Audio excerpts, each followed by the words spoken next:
नमोस्तु गुरुदेव, नमोस्तु गुरुदेव, नमोस्तु गुरुदेव। बोलिए मुनिवर श्री प्रमाण सागर जी मुनिराज की जय जय जय। पूज्य गुरुदेव।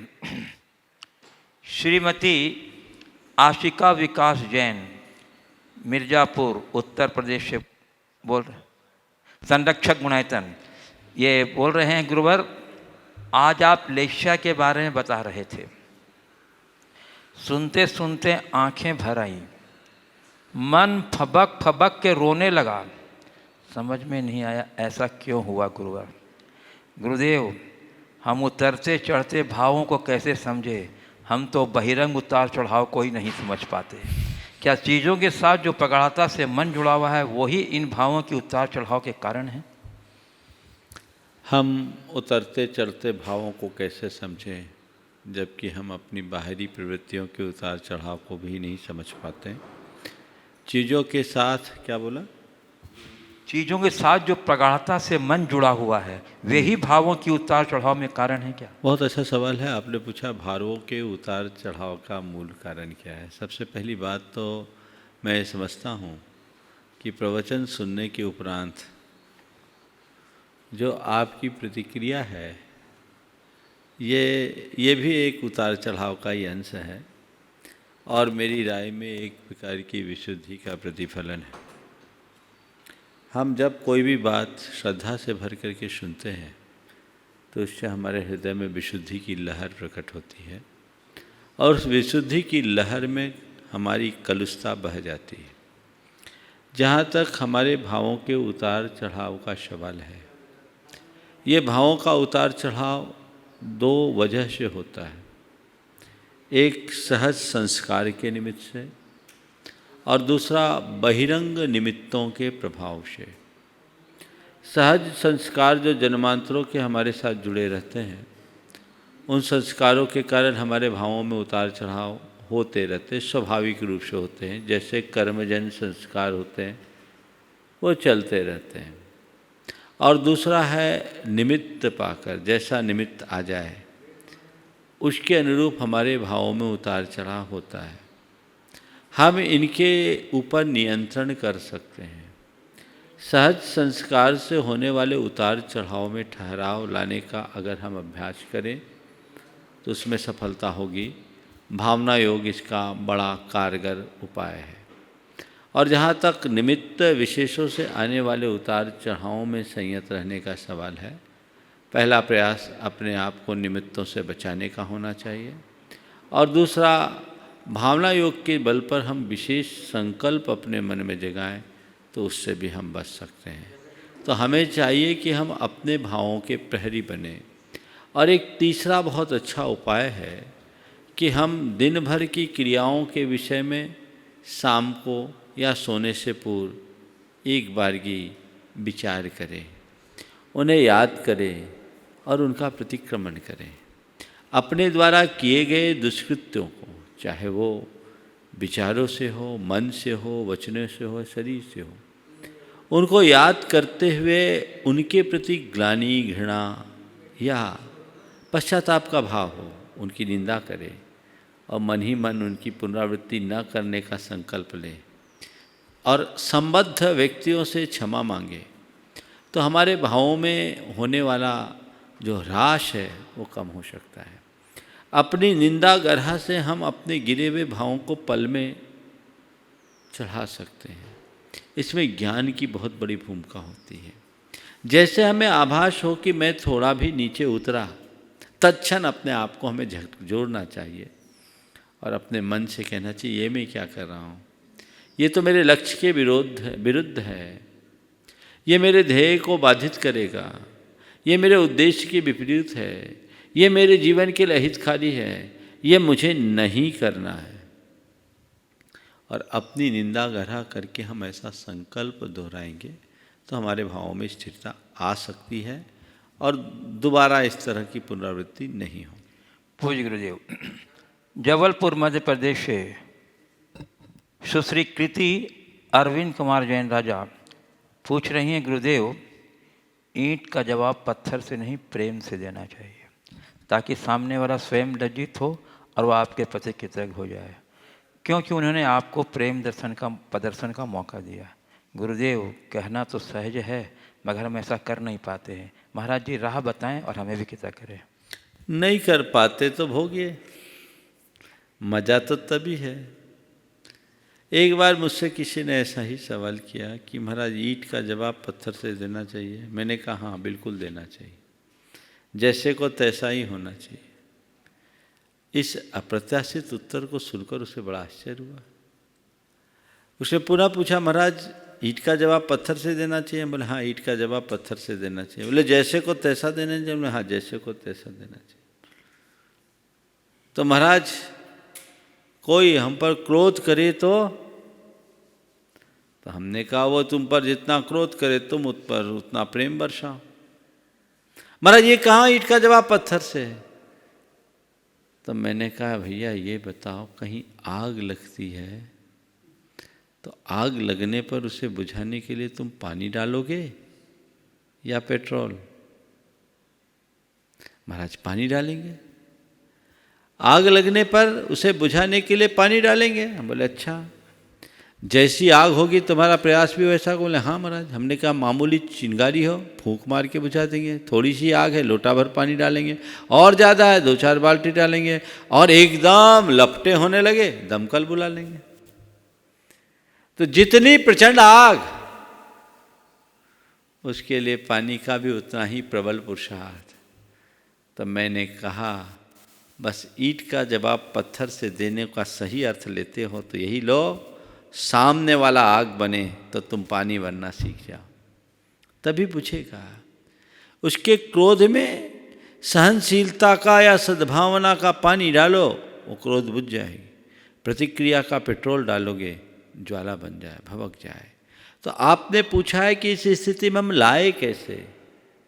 अपने अंदर की सकारात्मकता को बढ़ाने का अभ्यास करें, सहनशीलता की वृद्धि करें। जैसे मनुष्य के अंदर सकारात्मकता बढ़ जाती है, सहनशीलता वृद्धिंगत हो जाती है, उसके लिए सब चीज़ें सहज संभाव्य है। और अपनी सकारात्मकता और सहनशीलता को बढ़ाना चाहते हैं, नियमित भावना योग करें। पूज्य गुरुदेव, बावड़िया कला भोपाल से श्री राजेंद्र जैन पूछ रहे हैं, गुरुदेव प्रमाद की उत्पत्ति एवं पोषण किन परिस्थितियों में होता है? ये परिस्थितियाँ शारीरिक हैं या मानसिक या दोनों? प्रमाद से बचने का क्या उपाय है? भावना योग में कौन सा कमांड उपयोगी होगा? कृपया मार्गदर्शन करें। प्रमाद की उत्पत्ति और पुष्टि किन कारणों से होते हैं? इनका संबंध शारीरिक है, मानसिक है या दोनों? देखिए, प्रमाद हमारे मन की एक दुर्बलता है। प्रमाद को हम साधारण शब्दों में कहें तो कह सकते हैं आलस्य। आलस्य हर मनुष्य को किसी न किसी रूप में प्रभावित करता है। इस आलस्य के पीछे शारीरिक और मानसिक दोनों स्थितियां काम करती हैं। कई बार शारीरिक शिथिलता हमारे आलस्य का कारण बनती है, और कई बार मानसिक अस्त व्यस्तता से भी मनुष्य के मन में मानसिक अस्थिरता या अस्त व्यस्तता से प्रमाद आता है।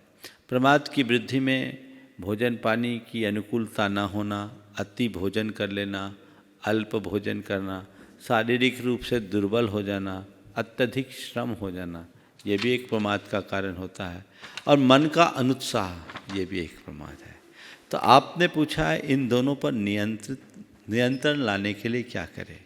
शारीरिक प्रमाद को दूर करने के लिए आप नियमित योगाभ्यास करें, व्यायाम करें, शरीर को स्फूर्ति मिले। और भावना योग भी इसके साथ एक बड़ा कार्य साधन है।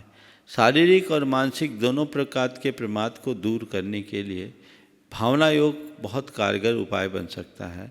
जिन लोगों के लिए प्रमाद अधिक आता है वो एक कमांड दे सकते हैं, मुझे सक्रिय रहना है, मुझे लक्ष्य पाना है, या मैं अप्रमत्त हूँ। ये कमांड निरंतर देने से काफ़ी हद तक हम अपने प्रमाद से मुक्ति पा सकते हैं। पूज्य गुरुदेव, उत्तर प्रदेश लखनऊ से अमित कुमार जैन पूछ रहे हैं, गुरुदेव कल अक्षय तृतीया पर्व है और इस पर्व पर ज्वेलर्स द्वारा आभूषण जो बेचने के लिए खरीदने के लिए पर्व के साथ जोड़ करके मार्केटिंग की जा रही है। इस दान पर्व को लोग आभूषण खरीदने पर्व समझने लगे हैं। कृपया इस संबंध में अपना मार्गदर्शन देने का कृपया करें। देखिए, जैन धर्म के अनुसार इस तरह की खरीदी का कोई मतलब नहीं, ये तो आजकल मार्केटिंग का फंडा है।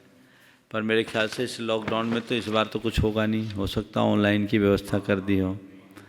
लेकिन इस तरह के भ्रम में बिल्कुल न पड़े। हम एक बात ध्यान रखें, परिग्रह के संचय से जीवन का विकास नहीं होता, त्याग विकास का आधार है। चीज़ें आप कभी भी खरीदें, लेकिन ये सोचें कि स्थिति में हम कुछ खरीदेंगे तो कुछ विशेष लाभ हो जाएगा, तो ये हमारा भ्रम है। भारत में अक्षय तृतीया मानी जाती है और भारत में भी बहुत कम लोग अक्षय तृतीया को मनाते हैं। बहुत से लोग ऐसे हैं जो अक्षय तृतीया को मानते भी नहीं, पर ऐसा नहीं है कि उनमें समृद्धि नहीं है। और भारत से बाहर के लोग जिनको अक्षय तृतीया का अतई पता नहीं है, उनकी समृद्धि को देखे तो अक्षय तृतीया को मानने वाले और अक्षय तृतीया के दिन सोना चांदी खरीदने वालों से कई गुने अच्छे हैं।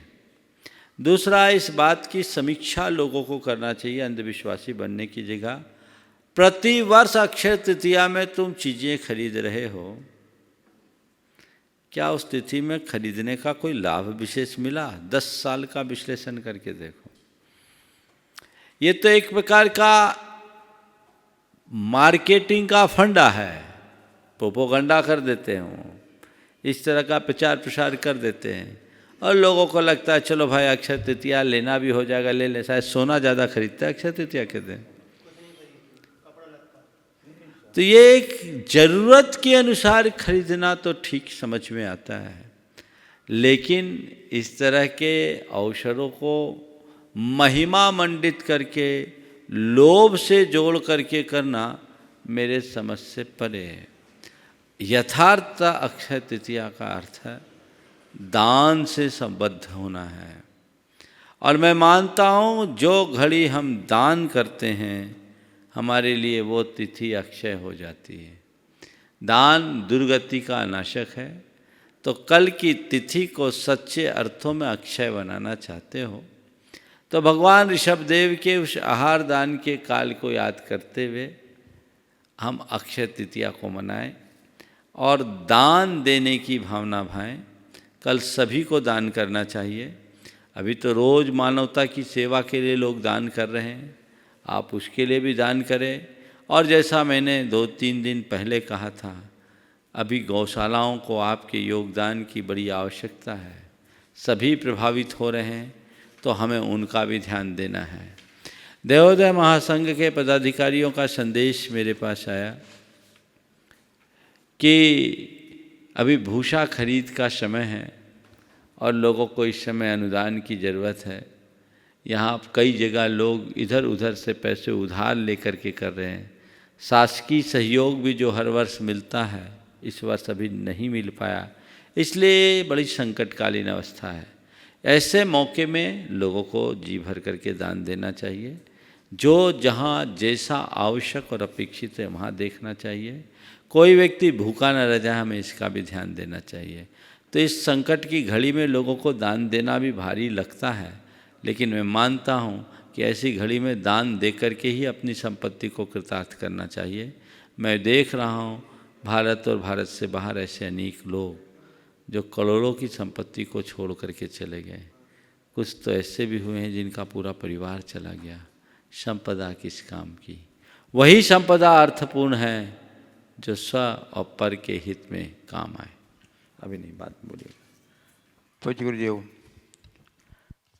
झारखंड हजारीबाग निवासी एवं कोलकाता पश्चिम बंगाल प्रवासी आकाश जैन IRS पूछ रहे हैं कि गुरुदेव, धर्म संकट किसे कहते हैं और हमें उस समय क्या करना चाहिए? धर्म संकट क्या है? सामान्य रूप से एक प्रकार की दुविधा को धर्म संकट कहते हैं। धर्म संकट ऐसी घड़ी उपस्थित हो जाना जब एक तरफ कर्तव्य हो और दूसरी तरफ आस्था हो या दायित्व हो, और दोनों के मध्य किसी एक को चुनने का सवाल हो। उस घड़ी में सामने वाला बड़ा धर्म संकट में पड़ जाता है कि उस समय हमें क्या करना चाहिए। हर मनुष्य के जीवन में अनेक तरीके के अलग अलग धर्म संकट आते हैं। उस घड़ी में वो किम कर्तव्य विमूढ़ हो जाता है कि वो क्या करे क्या ना करे। ऐसी दुविधाग्रस्त स्थिति में मनुष्य को बहुत विवेक से काम करना चाहिए। मुझसे एक बार सवाल किया गया कि महाराज जी, आपके सामने एक तरफ राष्ट्रीय हित की बात हो और दूसरी तरफ व्यक्तिगत धर्म पालन की बात आए, तो इस दुविधापूर्ण स्थिति में आप क्या निर्णय लेंगे? मैंने कहा कि मेरे धर्म पालन से राष्ट्रहित बाधित होता हूँ तो मैं राष्ट्रहित को प्रमुखता दूंगा, धर्म पालन को गौण करूंगा, क्योंकि राष्ट्रहित का पालन करना है, राष्ट्रहित को पुष्ट करना ही मेरा धर्म है। मैं समझता हूँ इस उदाहरण से हम अच्छे तरीके से धर्म संकट में लिए जाने वाले निर्णय को अपना सकते हैं। कब क्या? जब भी हमारे सामने ऐसी दुविधापूर्ण स्थिति आए, जो व्यापक हितकारी है, हमें उसे चुनना चाहिए। पूज्य गुरुदेव, सिंघाना जिलाधार मध्य प्रदेश से श्री सुरेश गंगवाल पूछ रहे हैं, गुरुदेव, कई बार हमारी जुबान कहना तो बहुत चाहती है, बेशक वह दबाव के आगे चाहकर भी कुछ नहीं कह पाती है। उसे हकीकत में मालूम तो बहुत कुछ होता, पर सच्चाई के विरुद्ध उठती आवाज़ से डरती है। तो गुरुवार हम अपनी जुबान को कैसे ताकतवर बनाएं जिससे हम परिवार, ट्रस्ट या समाज में बेखौफ होकर अपने कर्तव्य का निर्वहन करते हुए अपनी कुंठित आत्मा को संतुष्ट कर सकें? जुआ को ताकतवर बनाने की कोई ज़रूरत नहीं है। जुआवान ताकतवर बन जाए तो कुंठाएँ खत्म हो जाएं। वस्तुतः मनुष्य का मनोबल ऊंचा होना चाहिए, नैतिक बल और चरित्र बल उसके पास होना चाहिए। जिसका मनोबल ऊंचा होता है, नैतिक बल होता है, चरित्र बल होता है, तो वह कभी किसी का मोहताज नहीं होता और वहाँ उसे जब जैसी आवश्यकता होती, प्रसंग और परिस्थितियों के अनुरूप अपनी बात कर देता है। और एक बात मैं और कहना चाहूँगा कि हम निर्भयतापूर्वक कोई बात रखें, इसमें कोई बात नहीं, लेकिन हमें एक बात सदैव ध्यान रखना चाहिए, हमें वही बात सार्वजनिक रूप से रखनी चाहिए जो स्वपर के हितकारी है। ऐसी बात से हमेशा परहेज करना चाहिए जो विप्लवकारी हो। पूज्य गुरुदेव, ग्वालियर मध्य प्रदेश से श्रीमती पूनम जैन कह रही हैं, गुरुवर, मैंने ये देखा कि एक विधवा स्त्री जो किसी भी उम्र में अपने जीवन साथी को खो दी है, उसने जल्दी ही अपने बच्चों, परिवार, समाज सभी के बीच अहम भूमिका निभाते हुए शानदार जिंदगी जी है। उनके बच्चे भी अच्छे पदों पर कार्यरत हैं। और दूसरी तरफ ये भी देखती हूँ कि कोई पुरुष कम उम्र में विधुर हो जाता है तो वो दूसरा विवाह कर लेता है और अधिक उम्र के विधुर पुरुष परिस्थितियों का सामना नहीं कर पाते, खाना बनाना तो दूर, वे अपने दैनिक जीवन के कार्यक्रम करने में व्यस्त होते हैं और जीवन से निराश रहते हैं।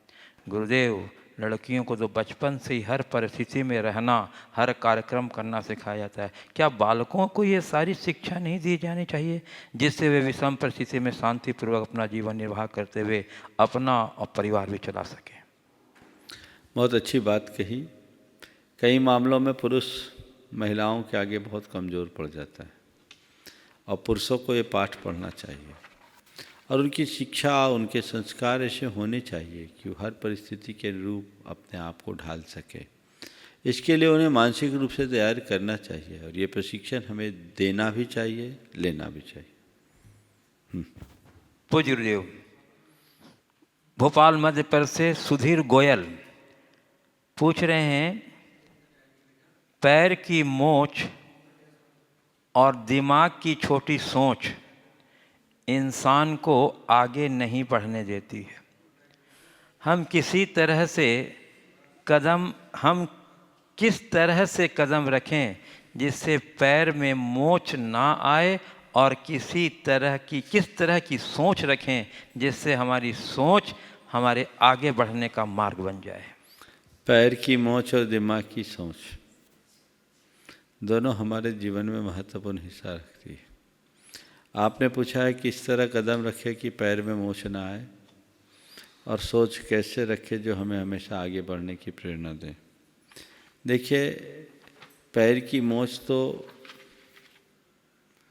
थोड़ी सी चूक या असावधानी से होती है, और उस मोच को अगर बंधन हो जाए तो मोच कैसी भी हो थोड़े दिनों में ठीक हो जाती है। कहावत है, मोच को बंधन, बंधन में बांध दे, मोच ठीक हो जाए, और एक बार मोच खाने वाला व्यक्ति दोबारा संभल करके चलता है, उसके साथ वैसी स्थिति दोबारा नहीं बनती। जहाँ तक दिमाग की सोच को ठीक करने की बात है, तो दिमाग में अगर सोच हमें ठीक करना है तो हमें भी संयम के बंधन में बंधने की ज़रूरत है। हम अपनी सोच की दिशा को जब तक संयत नहीं करते तब तक हमारी सोच सही नहीं बनती। तो सोच को एक सही दिशा दें, वो सकारात्मक दिशा में आगे बढ़े, तो हमारी मन में की चंचलता खत्म होगी। हमारा दिमाग एक जगह, हमारा मन, मूलतः मन ही हमारे सोच का आधार है, वो एक जगह केंद्रीकृत होगा। तो संयम एक बहुत बड़ा माध्यम है जिसके अभ्यास के बल पर हम अपने मन को नियंत्रित कर सकते हैं। पूज्य गुरुदेव, गोंदिया महाराष्ट्र से श्री अनुराज मेहरा कह रहे हैं, गुरुदेव पूरा भारतवर्ष आपके द्वारा प्रेरित अनुकरणीय समझाइश से कोरोना वायरस संकट में लॉकडाउन की सफलता में योगदान के लिए लंबे समय तक आभारी रहेगा। पूज्य गुरुदेव, आप ही के माध्यम से मैं अब पहले आपके लाखों फॉलोवर से फिर करोड़ों देशवासियों से यह समझना चाहता हूं कि इन दिनों एंड्रॉयड मोबाइल पर बहुतायत में देखे जा रहे एक 2 मिनट के टिकटॉक वीडियो बनाए भेजे व देखे जा रहे हैं। बेशक ये मनोरंजक होते हैं, लेकिन इसके हर बनाने, भेजने और देखने पर एक निश्चित राशि किसी चाइनीज़ कंपनी को अपने आप चली जाती है और हमारे व सारे विश्व के खिलाफ व नुकसान के लिए बेदर्दी से उपयोग की जाती है। कृपया अपने प्रसिद्ध प्रभावशाली संबोधन से देश हित में ये समझाइश अपने लाखों नियमित आपको सुनने वालों को दें। देश हित में ये मेरी अपनी नम्र प्रार्थना है। बहुत ही सामयिक और गंभीर सवाल उठाए। टिकटॉक में पैसे लगते हैं क्या? मिलते हैं कि लगते हैं? हाँ, लगते हैं।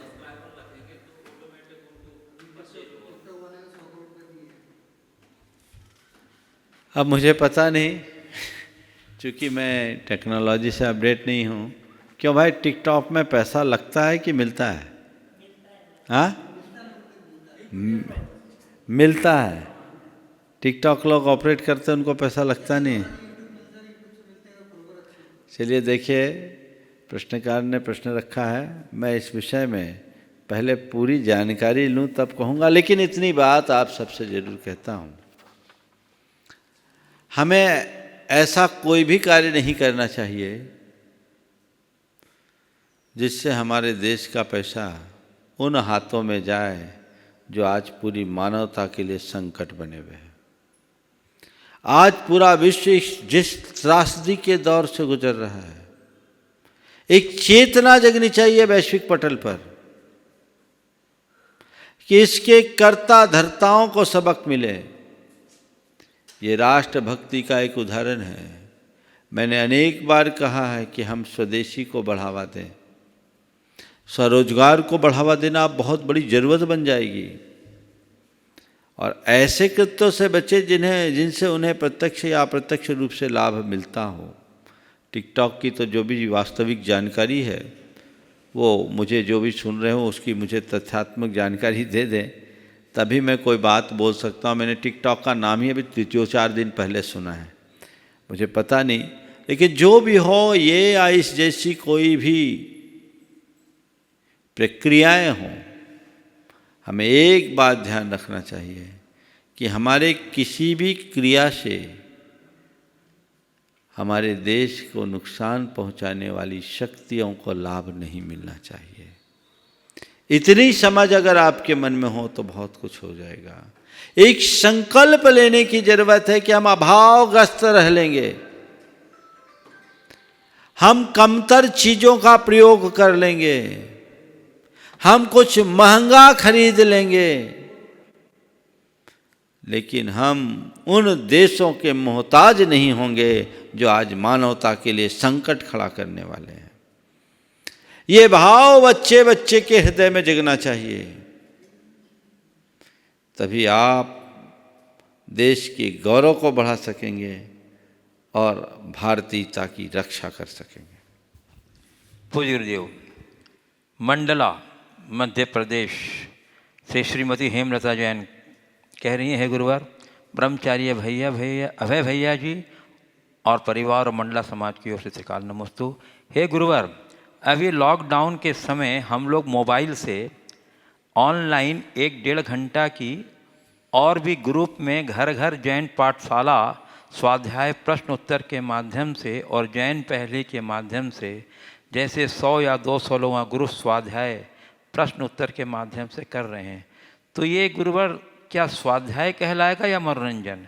हे गुरुवार, हमें अलग से घर में बैठकर पढ़कर स्वाध्याय करना चाहिए या ऐसे मोबाइल पर प्रश्न उत्तर से पढ़कर स्वाध्याय में क्या अंतर है? ये कहाँ तक उचित है? कृपया मार्गदर्शन दें। देखिए, अभी समय बदला है और कहते हैं संकट से समस्या आती है तो समाधान का रास्ता भी निकलता है। अभी सभी धार्मिक कार्यक्रम लगभग पूरे विश्व में बंद से हैं, सामाजिक कार्यक्रम भी प्रतिबंधित है, कहीं कोई सामूहिक रूप से कार्य नहीं हो रहे। तो ऐसे समय में अब वर्चुअल कॉन्फ्रेंस का चलन बढ़ा है और उसके बल पर लोग एक दूसरे से निकटता पाकर अपने विचारों का आदान प्रदान कर रहे हैं, रुके काम कर रहे हैं और मुझे लगता है ये समयोचित है। ऐसा करने का लाभ लोगों को बहुत मिलेगा। लाइव कार्यक्रम का सच्चा लाभ तो लोगों ने अभी उठाया है, जब प्रत्यक्ष आना संभव नहीं हो रहा है। अगर ये लाइव कार्यक्रम नहीं होता तो लोगों को लाभ नहीं मिल पाता।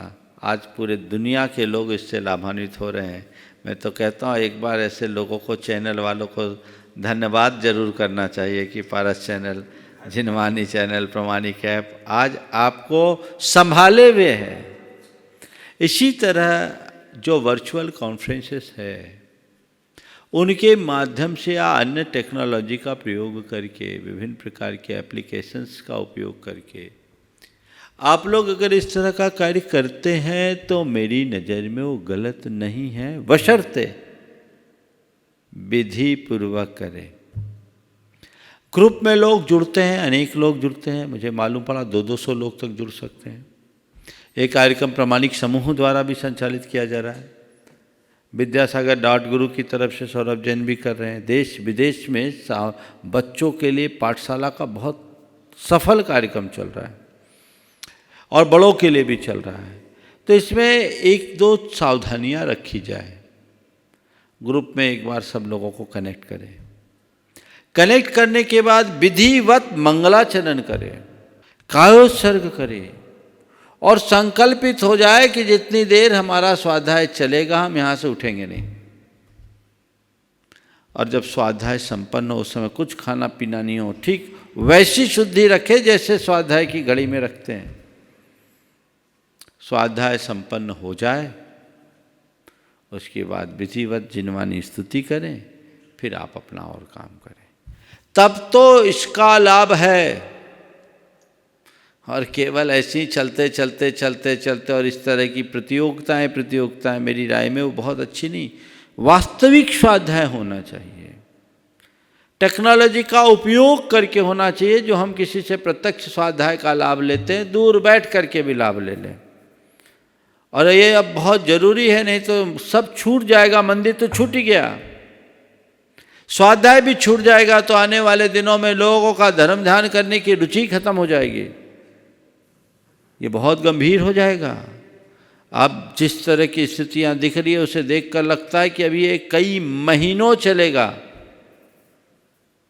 इसलिए मेरी राय में इन सब का प्रयोग करना पूरी तरह से समयोचित है, बशर्ते लोग विनय, बहुमान और विवेक के साथ करें। पूज्य गुरुदेव, चिकागो यूएसए से श्री दिनेश जैन कह रहे हैं, गुरुवर मेरा प्रश्न है कि बहुत से प्रश्नकर्ता अतीत को अच्छा बताते हुए वर्तमान को बुरा कहते हैं। पुराने ऐतिहासिक व्यक्तियों को अच्छा व आजकल के लोगों को बुरा कहते हुए प्रश्न करते हैं। मेरा दुख इस बात पर है कि आप भी उनकी बात की पुष्टि कर देते हैं। अगर ऐसा है तो फिर आप जैसे आचार्य श्री जैसे महान पुरुष आज हुए हैं। गुणायतन के अनेक ट्रस्टी हैं, प्रामाणिक समूह के समस्त सदस्यगण हैं, और भी अनेक अच्छे लोग आज भी हैं। तो क्यों न हम सकारात्मकता लाकर कहें कि अच्छे बुरे लोग तो हमेशा से होते आए हैं, हमेशा रहेंगे। हाँ, कालानुसार कम बढ़ होते रहते हैं। कृपया मार्गदर्शन दें। ये बात सही है कि अतीत में सभी अच्छे नहीं थे और वर्तमान में सभी खराब नहीं है। अतीत में राम हुए तो रावण भी हुआ, श्री कृष्ण हुए तो कंस भी हुआ, महावीर हुए तो मारीच भी हुआ। ये अतीत का उदाहरण है। वर्तमान में भी बहुत अच्छे लोग हैं, लेकिन हमें प्रेरणा अपने अतीत से ही मिलती है। अतीत के लोगों ने क्या अच्छा किया, क्या बुरा किया, हमने अपने अतीत में क्या अच्छा किया, क्या बुरा किया, उससे प्रेरणा पाकर वर्तमान को सुधारते और भविष्य को निखार सकते हैं। इसलिए अतीत हमारी प्रेरणा का आधार है। और यही वजह है कि लोगों के द्वारा, धर्म पुरुषों के द्वारा अतीत को बल दिया जाता है, बल्कि हर संस्कृति में अतीत को महत्व दिया जाता है। इसका अर्थ ये नहीं कि वर्तमान में कुछ नहीं है, पर वो तो हमने अपनी भावी पीढ़ी के लिए रख छोड़ा है। वो हमारा गुणगान करे, हम खुद अपने मुंह से गुणगान करें तो क्या मतलब होगा। जब हम अतीत हो जाएं तो आने वाली पीढ़ी हमारा मूल्यांकन करे। और आज यदि लोग हमारा मूल्यांकन करके हमारी प्रशंसा करें तो हो सकता है उस प्रशंसा को सुनने से सुनने वाले की प्रगति अवरुद्ध हो जाए, वो अपूर्ण दशा में ही अपने आप को पूर्ण मान ले। इसलिए यथार्थ प्रेरणा अतीत से ली जाती है। वर्तमान भी हमारी प्रेरणा का आधार होता है। यत्किंचित किसी किसी को हम आदर्श के रूप में उपस्थित भी करते हैं, लेकिन फिर भी हमें अपने अतीत को कभी भूलना नहीं चाहिए, क्योंकि वो जड़ है। वर्तमान में भी जो अच्छे आदर्श हैं वो उसी के अंदर है जिनने अतीत से अपनी निष्ठा की जड़ को जोड़े रखा है। इसलिए अतीत अतीत है, वर्तमान वर्तमान है। हमें दोनों स्थितियों को समझ करके चलना चाहिए।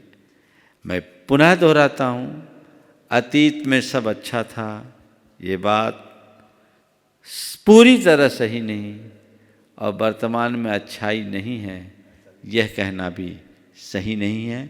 आज भी बहुत अच्छे लोग हैं, कई अर्थों में अतीत के लोगों से भी अच्छे हैं, लेकिन हम अपने मुंह से अपनी अच्छाई की बात न करें, अपनी खामियों को देखें और उसे निखारने का प्रयत्न करें। पूज्य गुरुदेव, मुंबई से गुणायतन के मार्गदर्शक श्री प्रशांत जैन चरणों में नमोस्तु निवेदित करते हुए कह रहे हैं, गुरुदेव आज का आपका प्रातः काल का प्रवचन बहुत ही लाभकारी और प्रेरणादायक था। गुरुदेव, मेरी जिज्ञासा है कि अपने क्षेत्र में हम दूसरे को अपने से बेहतर करने पर दुखी नहीं हों, ईर्ष्या न करें, यह तो संभव है, लेकिन उससे आगे और अपने पीछे होने पर खुश कैसे हों? उसके आगे और अपने पीछे होने पर खुश कैसे हों? ऐसा करने से क्या हमारी बेहतर करने की इच्छा और मनोबल कम नहीं होगी? देखिए, ईर्ष्या का मतलब ये नहीं है कि कोई हमारे आगे बढ़ जाए तो हम खुश हों। ईर्ष्या करने का मतलब यह है कि कोई आगे बढ़े और हमें तकलीफ हो।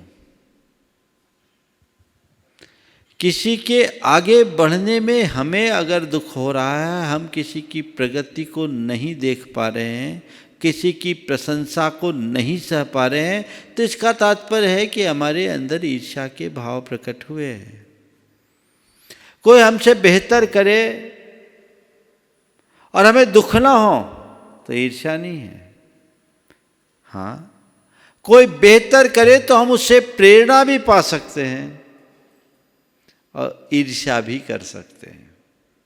यदि व्यक्ति की सोच सकारात्मक होगी तो अपने से बेहतर करने वाले को देखकर उससे प्रेरणा लेगा, उसको अपना आदर्श बनाएगा। अरे ये कर सकता है तो हम भी कर सकते हैं, हमें उस दिशा में आगे बढ़ना चाहिए और देखना चाहिए इसने किस तरीके से काम किया, मुझे उस तरीके से काम करना है, उसने क्या किया वही मुझे करना है। ये एक सकारात्मक प्रतिक्रिया है। इसका नकारात्मक पक्ष दूसरा है। बहुत सारे लोग ऐसे होते हैं जो किसी को बेहतर करते दिखते हैं, वो मुझसे आगे निकल गया, वो मुझसे आगे निकल गया, वो मुझसे आगे निकल गया, वो कैसे हो गया, कल तक मुझसे पीछे था, अब बेहतर कर दिया, आगे निकल गया, मेरा क्या होगा। ये सोच रखकर अपने मन को कुंठित करते हैं, अपनी नींद उड़ाते हैं। ये एक बहुत बड़ी दुर्बलता है, ये ईर्ष्या है। इससे बचिए, दूसरों को आगे बढ़ता देख करके प्रेरणा पाइए। देखिए, जैन शास्त्रों में एक प्रकरण पढ़ रहा था कि देवताओं में सम्यक दर्शन के कारणों में एक कारण है देवर्धि दर्शन। प्रायः देवों को मानसिक दुख बहुत होता है। वो दुख किस चीज का होता है? अपने से अधिक वैभव वाले देवों का वैभव देखकर। अपने से ज्यादा वैभव संपन्न देवों को देखते तो दूसरे देव जलते कुलते हैं। धरती पर भी आजकल ऐसा ज्यादा होता है। तो ज्यादातर तो देव प्रायः एक दूसरे की समृद्धि को देखकर जलते कुलते हुए स्वर्ग में रह करके भी घोर मानसिक यातना भोगते हैं। लेकिन उनमें से कुछ कुछ देव इस दृश्य को देखकर अपना अंतर विश्लेषण करते हैं। हाय, ये तो सम्यक धर्म का फल है, ये आत्मज्ञान का प्रताप है। देखो, इन्होंने मोक्ष मार्ग का आश्रय लिया और इतनी बड़ी उपलब्धि पाई और आज भी इनके अंदर विरक्ति के भाव है। इस मनोदशा से उनका चित्त अंतर्मुख हो जाता है और वो सम्यक दर्शन को प्राप्त कर लेते हैं। तो मतलब क्या निकला? किसी की प्रगति तुम्हारे लिए प्रेरणा भी बन सकती है और किसी की प्रगति तुम्हारा सिर दर्द भी बढ़ा सकती है। यदि सोच सकारात्मक होगी तो तुम प्रेरणा पाओगे, आगे बढ़ोगे, और नकारात्मक होगी तो सिर दर्द बढ़ेगा। इसलिए अगर किसी को देखते हो, अपने आप को आगे बढ़ाने की कोशिश करना, पर उसको पीछे धकेलने का प्रयास मत करना। मैं आगे बढ़ जाऊं, ये सोच कतई गलत नहीं है, पर मैं ही आगे रहूं, ये सोच अच्छी नहीं है। मुझे आगे बढ़ना, ये भाव अंदर होना चाहिए। कोई आगे बढ़ता दिख रहा है, उससे प्रेरणा लेना चाहिए, लेकिन केवल और केवल मैं ही आगे रहूं, ऐसा दुराग्रह मन में नहीं रखना चाहिए। मैं अक्सर कहता हूं, अपनी लाइन लंबी करने का प्रयास कीजिए, सामने वाले की लाइन को काटने का में अपनी शक्ति नष्ट न करें। आपने पूछा, दूसरों की बेहतरी में हम खुश कैसे रहे? बिल्कुल मत होइए। दूसरों की बेहतरी को देखकर खुद बेहतर करने की प्रेरणा जगाइए ना, आगे बढ़िए, निश्चित वह जीवन की उपलब्धि होगी। पूज्य गुरुदेव, जबलपुर मध्य प्रदेश से गुणायतन ट्रस्टी एवं गुणायतन मंत्री श्री अरविंद कुमार जैन राजा नमोस्तु पूर्वक पूछ रहे हैं, गुरुदेव, जिन क्षेत्रों को कोरोना के संक्रमण के प्रभाव के कारण पूरी तरह सील कर दिया गया है, वहाँ के मंदिरों में प्रक्षाल आदि न होने पर क्या वहाँ के पदाधिकारियों को कोई दोष लगेगा? देखिए, ये आपातकालिक स्थिति है। देश में अनेक स्थानों में कोविड-19 के प्रकोप के कारण मंदिरों को पूरी तरह बंद कर दिया गया है। हालांकि प्रशासन ने, जैसा मैंने सुना है, एक आध व्यक्तियों को पूजा अर्चा के लिए अनुमति दी है। जहां प्रशासन ने अनुमति दी है, अगर अनुमति है तो उस अनुमति पूर्वक जिस व्यक्ति के लिए या जितने व्यक्ति के लिए अनुमति दी गई है वो अपनी वैधानिक प्रक्रिया पूरी कर ले, विधि विधान पूरी कर ले। लेकिन यदि पूरी तरह से हॉट स्पॉट बन जाने के कारण वो संवेदनशील क्षेत्र हो और प्रशासन ने अगर उसमें मनाही कर दी है, तो इस बात को लेकर किसी भी प्रकार का विकल्प नहीं करना चाहिए, क्योंकि वहाँ आपके जाने से अनेक लोगों के संक्रमित होने का खतरा है। अभी तो मैं आप लोगों से एक बात बीच में और बोलूँगा कि अभी बहुत सावधान होने की ज़रूरत है। बाज़ारों में लोग जा रहे हैं, आ रहे हैं, सब्जी वालों से संक्रमित हो रहे हैं और परिवार के परिवार निपट रहे हैं। किससे कौन संक्रमित हो रहा है, उनकी जो जिस तरह की केस हिस्ट्री आती है बहुत ही खौफनाक है। इसलिए लोग आना जाना बंद करें। कल मुझे मालूम पड़ा बड़नगर में एक सब्जी वालों से संक्रमित हुए तो एक परिवार के 6 लोगों की मृत्यु हो गई और अभी कई लोग, 2 लोगों की स्थिति गंभीर है और कई लोग क्वारंटाइन हैं। एक व्यक्ति सैलून के माध्यम से कईयों को संक्रमित कर दिया।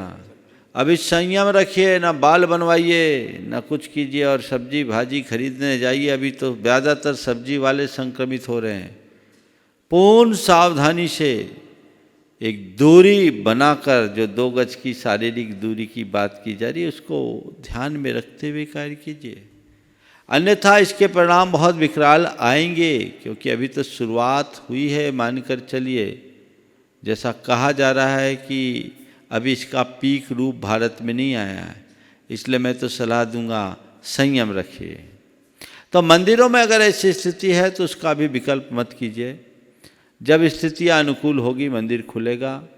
मंदिर की उस समय की पूरी विधि विधान की व्यवस्था इन मंचों से कह दी जाएगी। शांति जाप, बृहत शांति धारा और अन्य अनुष्ठान करके समाज वहाँ से क्षमापना करेंगे, मंदिर की शुद्धि करेंगे और इस आपत्ति से निवारण का रास्ता निकालेंगे। ये एक प्रकार की सामूहिक उपसर्ग की घड़ी है। हमें इसको इसी तरीके से देखना चाहिए। न पदाधिकारियों को इसको लेकर ज़्यादा विकल्प करना चाहिए और न ही समाज को, बल्कि प्रशासन का पूरी तरह सहयोग करना चाहिए। किसी को ये नहीं सोचना चाहिए कि हम मंदिर चले जाएं, मंदिर चले जाएं। आप मंदिर जा कर के जितना धर्म करो, यदि कहीं से संक्रमित हो गए और आपके निमित्त से संक्रमित और लोग हो गए तो उससे कई गुना अधर्म हो जाएगा। प्राणों की रक्षा ही सबसे बड़ा धर्म है। जीवानम रक्षणम धम्मो, इस बात को ध्यान में रखिए। इसलिए समय को देखते हुए कार्य करें। कई जगह लोगों ने ये भी बताया कि महाराज मंदिर तो बंद है, ताले लगे हैं, पर्दे लगे हैं, लेकिन उसके बाद भी कतिपय लोगों का मन नहीं रुक पाता, वो मंदिर के बाहर बैठ कर के माला करते रहते हैं। अरे सिद्ध शिला सबके ऊपर है, सिद्धालय का ध्यान कर लो। घर बैठे कृत्रिम अकृत्रिम जिन चैत्य चैत्यालयों का स्मरण कर लो। अपना पूजन पाठ उस तरीके से करके आपातकालिक धर्म निभा लो, लेकिन इस तरह का आग्रहपूर्ण व्यवहार बिल्कुल ना करें। पूज्य गुरुदेव, दिल्ली से गुणायतन ट्रस्टी श्री मुकेश जैन मेट्रो कह रहे हैं, गुरुवर आज प्रवचन में आपने लेशा पर बहुत प्रभावकारी ज्ञान दिया। गुरुवर, क्या किसी व्यक्ति के अंदर एक से अधिक लेशा हो सकती है? क्योंकि भाव परिवर्तन तो नित्य होता रहता है। साथ ही किसी के अंदर किसी एक प्रकार की लेशा की अधिकता होना, ये पूर्व भाव के कर्म से होता है या वर्तमान की प्रवृत्तियों से? कृपया समाधान। देखिए, लेशा के विषय में अभी तो लंबी विवेचना चलेगी। आज तो देखा जाए तो दूसरा ही दिन है। ये बात सही है कि एक ही व्यक्ति में 6 लेशाएँ हो सकती हैं। हमारी लेशाएँ पल पल बदलती है, हमारी भाव दशा के हिसाब से लेशाओं में परिवर्तन होता है। जो 4 शब्द मैंने कहे थे, अभी उन्हीं की व्याख्या चलेगी। उतार, चढ़ाव, ठहराव और भटकाव। तो ये चीज़ें होती रहती है। 6 लेशा होती है।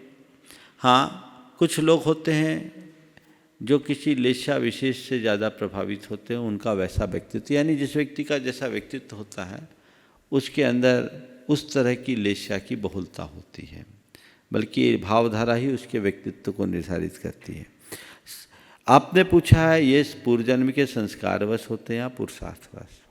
कुछ संस्कार और कुछ पुरुषार्थ। शास्त्रों की भाषा में यदि बात करें तो जैन शास्त्र कहते हैं कि प्रथम से चतुर्थ गुण स्थान तक 6 लेशाएँ होती हैं। यानी असंयम के रहते शुभ अशुभ दोनों प्रकार की लेशा होती है, पर संयत होते ही शुभ लेशाएँ ही होगी। यानी आपने अगर अंतरंग से संयम अंगीकार कर लिया तो अशुभ लेशाओं पर पक्के तौर पर लगाम लगेगी। तो ये पुरुषार्थ का प्रतिफलन है। आप देखिए, एक आम आदमी है, चाहे जैसी भाषा का प्रयोग करता रहता है, गाली गलौच भी कर देता है, पर हम जैसे साधुओं के मुख से तो कभी अपशब्द निकलते ही नहीं। ये किसका फल है?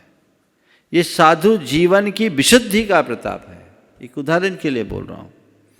तो संयत बनने के बाद अशुभ लेशा नहीं होगी। तो इसे मैं दूसरे तरीके से व्याख्यायित करता हूं। संयत बन जाओ, इसकी जगह संयम रख लो तो अशुभ लेशा को नियंत्रित किया जा सकता है। जब भी आपकी भावधारा बिगड़ने को हो, अपने मन पर संयम की लगाम लगाओ, बहुत कुछ बदलाव घटित हो सकता है।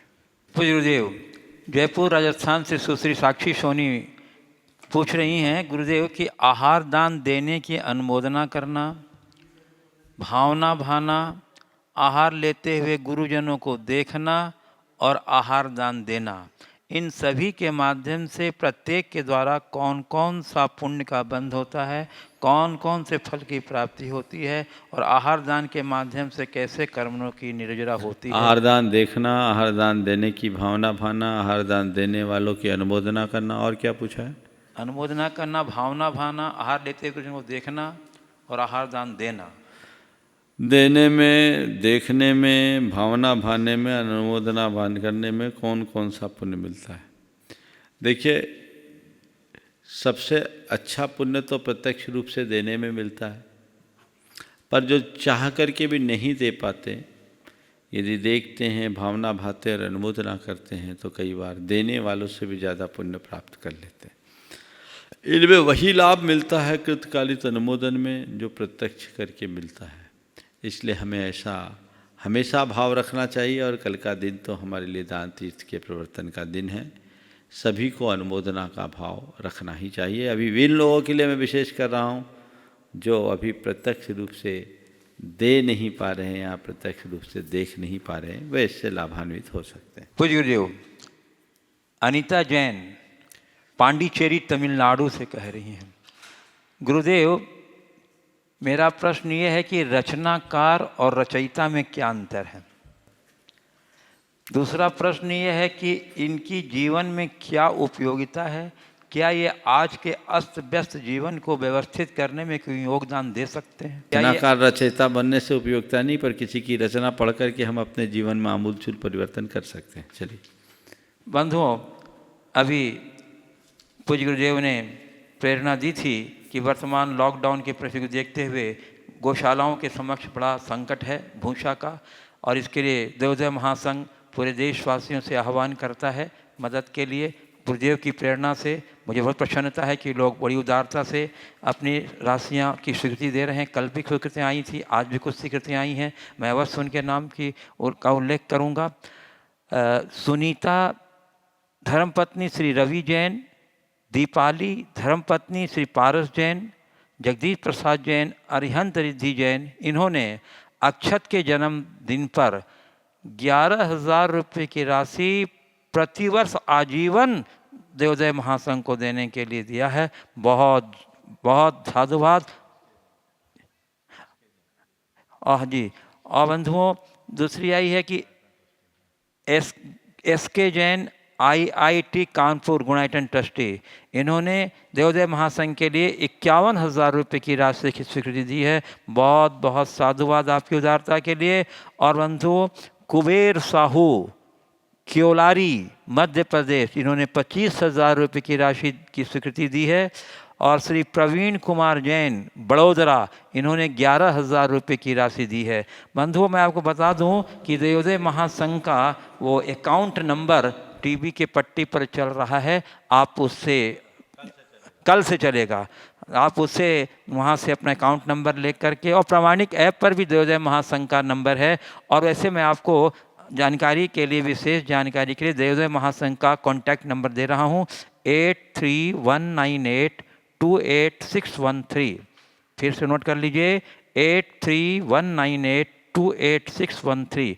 आप इस नंबर पर देवोदय महासंघ से संपर्क करके सारी जानकारी प्राप्त कर सकते हैं। इस प्रकार आज के सत्र को परम पूज्य गुरुदेव के चरणों में नमन अर्पित करते हुए यहीं पर विराम दे रहा हूँ। बोलिए परम पूज्य आचार्य गुरुवशी विद्यासागर जी महाराज की जय।